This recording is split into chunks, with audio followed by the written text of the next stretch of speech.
Do you have a piece of furniture that just looks old and worn? I want to show you several easy ways to transform that piece of furniture into a stunning feature of your room.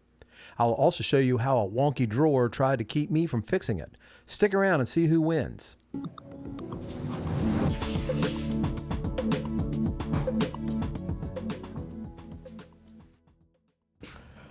This piece of furniture is known as a jelly cupboard.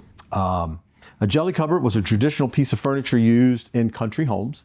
It would have been in the kitchen or dining area, and it was used to store things like jellies and preserves and other type foodstuffs. A lot of storage, shelves with a couple doors. This particular one has drawers on it. They don't all have drawers. This currently lives in my dining room, and I'm doing a project where I'm putting up cherry wainscoting in the dining room and kitchen area, and I thought it'd be a good opportunity to bring this out and clean it up and fix a few minor repairs.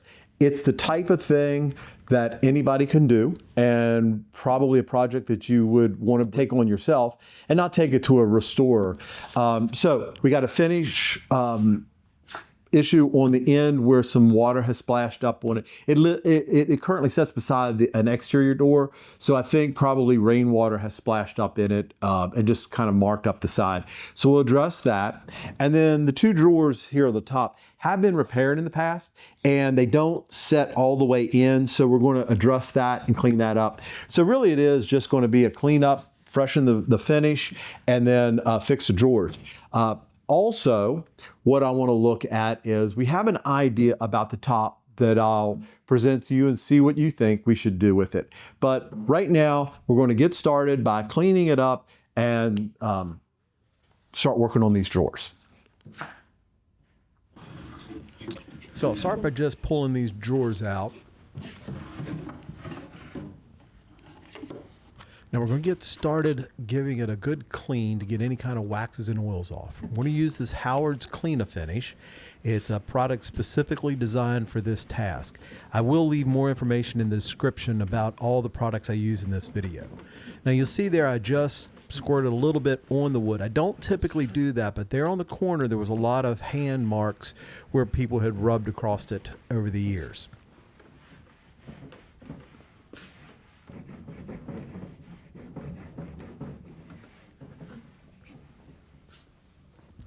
Here you get a better shot of the water spotting I was talking about on the side. Now this is just cleaning it, and we'll get to the product that's actually going to remove those spots here in a few minutes. And I'll just keep working my way around the whole piece until it all gets wiped down.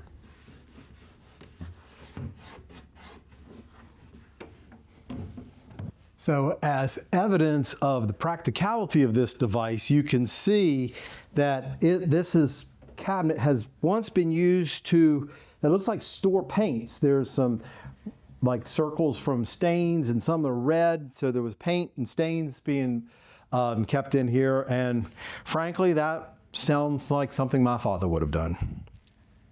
So what we've got now to do is fix these drawers. You can see in the back here there was a board placed because it probably at some point in time went in too far. There's a board here in the center. I'm not sure what this one did, but I think it probably belongs over on this side. There are boards here holding the drawer from racking this way. And that particular one in the back is out too far, and the drawer hits it so it won't go in all the way. So we're going to get that pulled out, planed down, and replaced so that that'll hold the drawer properly.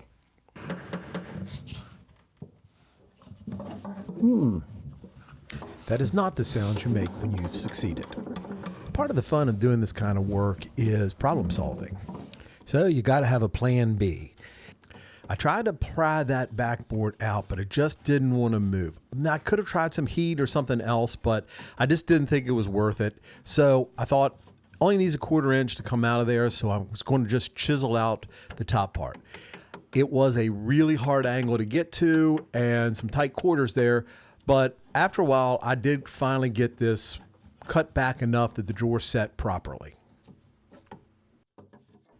I needed to reinstall the side rail that had come loose.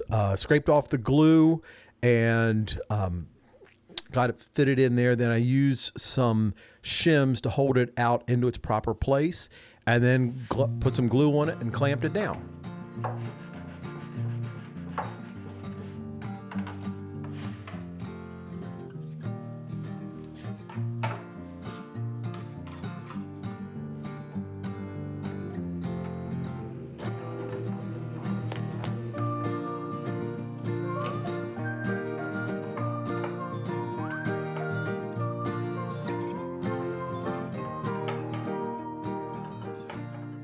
Here I'm using some thin strips of wood that I ripped off on the bandsaw to raise it up from the runners a little bit. You could also use edge banding. I'll get that a lot of times.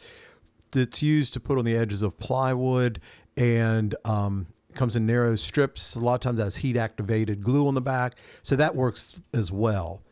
But here I'm using the thin strips that I ripped off, and then to cut them to length, I just used a chisel to cut it.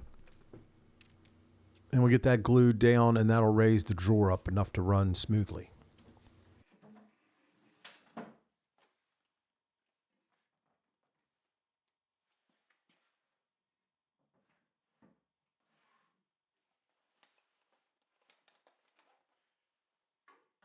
I also discovered, to no great surprise, that the drawer was probably an 1/8 or 1/4 inch out of square.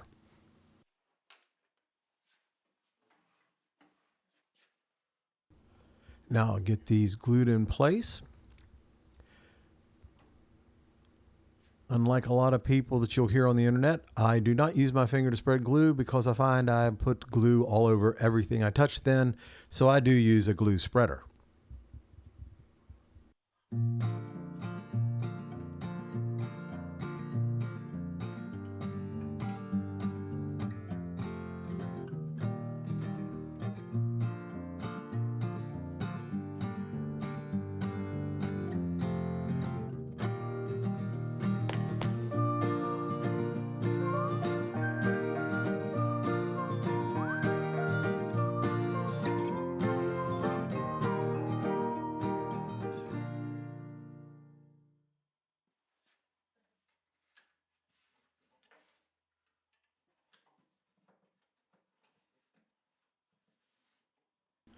So in a previous repair, someone had added on strips of wood at the bottom because of the size will wear over time. And the repair has now worn down on one side. So what I did is I pulled the nail out that was being held in there, holding the piece on, and I'm planing it down at an angle. So a nice flat surface, which I can glue a little patch onto. While it doesn't seem to make sense, it does work. What I'm doing is I'm actually making that angle more so that I can add that wood. So here I'm ripping a small piece of wood and cutting it to length. We'll glue this back on right here.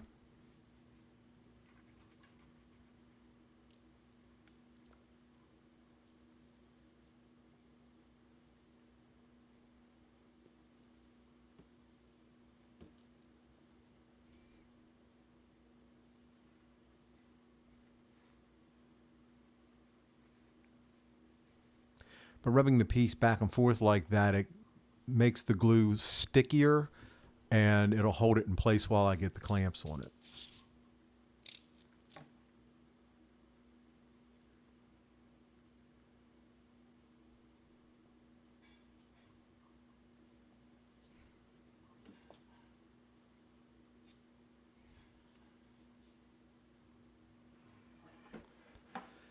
Now that that's dried, we'll get this planed off. And so that'll plane down to be flat with the rest of that runner.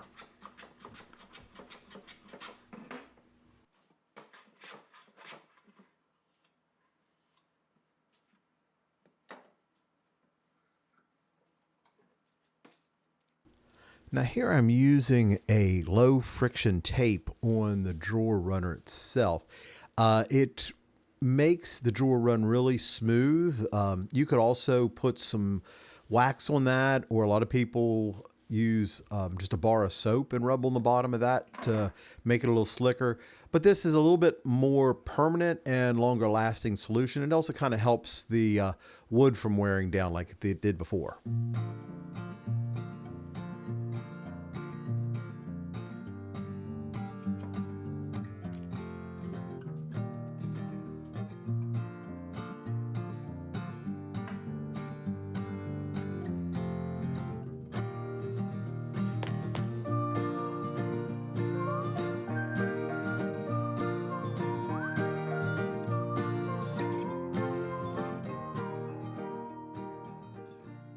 So you can see here that the boards have separated, and there's a crack here with a previous repair that has failed some. But these are all part of the history of this piece, and since it's a family piece of my own, I'm not going to repair any of this. Since this really isn't in bad shape, it just needs to be brought back a little bit. I'm going to use this product, Restore a Finish, by a company called Howard's. This has been around for many years. I've used it successfully a lot of times. You can get it in different colors. This piece, while I think I mistakenly referred to it as cherry, it's actually walnut, and it has, as it's aged, it's lightened. You can see on the inside of the door, let me show you. On the inside of the door, you can see the dark walnut color, and I don't want to bring it back to that depth. So this is a dark walnut finish. It will bring some of the darkness back to it, but I think that's going to look nice. We have another darker piece in the dining room, so I think it'll help blend it in a little bit better. So this is what we're going to go with. This will take care of these watermarks and stuff. I'm going to apply it with a rag. I may use some 4/0 steel wool, or the white Scotch-Brite pad to kind of rub it in, buff it in really well. And then we'll go over the whole thing with this, and we'll get this thing fixed up.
Let me show you a spot here.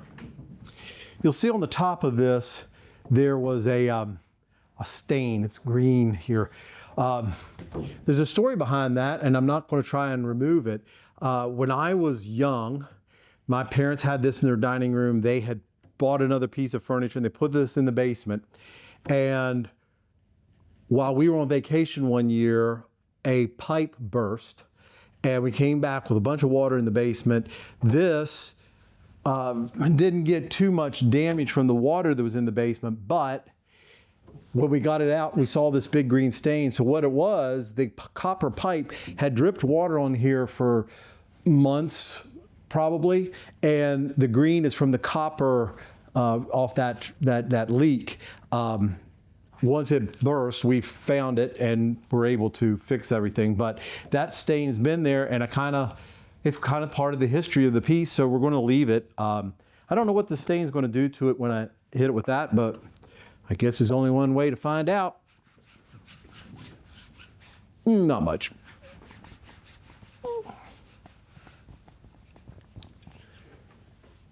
Now also, as I'm cleaning here, I discovered something I missed on this other side. So right here is a little piece of, looks like candle wax had dripped. So I have a, this is actually an old Japanese chisel that I have blunted the end so I can use it for things like this where I just need to scrape something off very gently.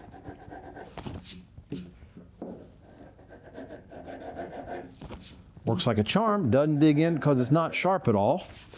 Got that right off. So I'll continue on getting this wiped down with this Restore finish, and then we're going to buff it real good and see how it turns out. All right, so now that's set up. I'm using another product by Howard's called Feed-In Wax. It's a beeswax and orange oil. They recommend following up the other with this, and I've used this a lot on furniture that just needs to be polished up, maybe a little moisture in the wood. You put this on, you rub it in, and then you let it set for about 20 minutes and then buff it off. So another very easy to apply product, and it will definitely make your piece shine.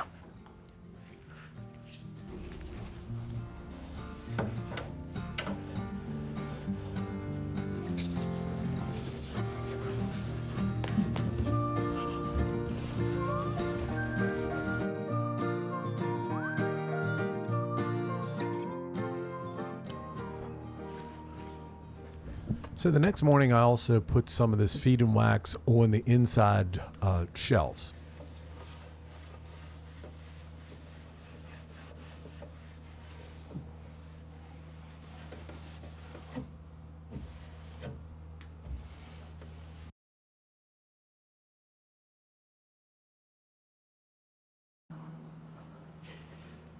So this is a piece of marble that I had from another project, and obviously it doesn't fit.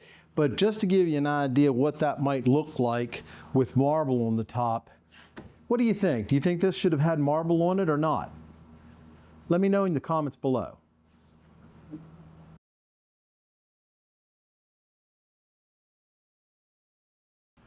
Now that the Feed-In Wax has dried, I'm going to buff up the shine with some Gilboy's Pure Gold Wax. I'm applying it with 4/0 steel wool, and then we'll buff it off.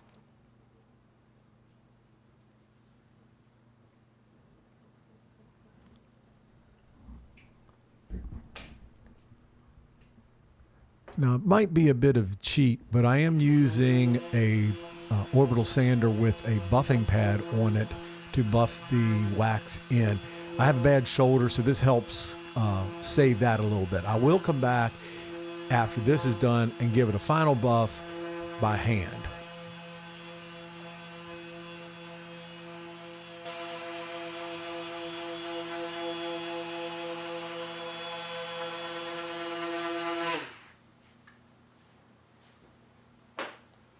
Now, my favorite cloth to use to buff by hand is an old white sock.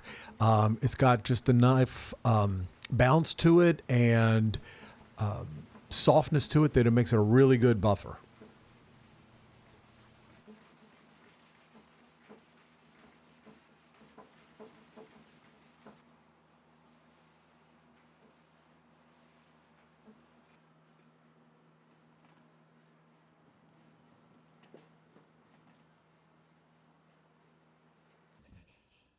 So that was pretty quick. It only took me a couple hours.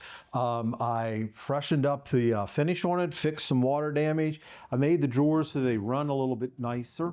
And I'm very pleased. I think it looks great with our new wainscoting and Morris wallpaper. So I'm very proud. This is also would be a great opportunity to put in a till in the door because these are real deep. You could put a till in here, just a sliding tray, to add more depth. And if you'd be interested in doing something like that, I've got another video showing how to do just that right up here. Thanks for stopping by.